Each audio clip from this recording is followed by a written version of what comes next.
Konnichiwa buddies. Ito yung mga code 5 hidden trail markers na nakuha natin dito sa Hukay, sa Team Pocket Bill. So papansinin natin may mga malalaking markers at may mga maliliit. Ito yung tinatawag natin na kukuro.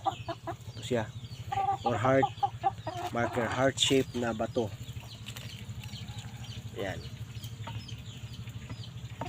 Tapos ito yung foot marker. Yan.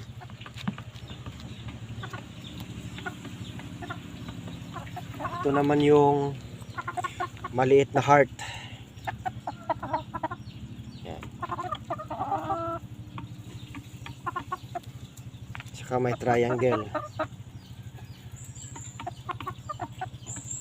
So ito yung mga palatandaan na nasa sentro tayo. Konnichiwa buddies, ito yung mga code 5 markers ng Team Corazon. So ito yung nakukuha mismo sa sentro ng dig site. No? Ito, code Maro. Malaking bilog na bato. Ito siya, tinatawag nating Tamago marker. Kulay brown. You know? Parang yung, ano yung sa Kinilaw gani? Tabon-tabon. Okay, triangle, yan. Okay. Code 5, V, yan. Ito pang maliit na triangle.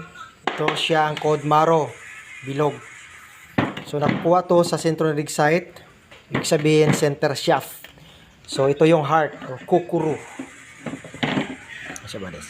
Okay. So code 5 markers, tandaan nyo, makikita talaga to pag tama ang dig site. Thank you for watching.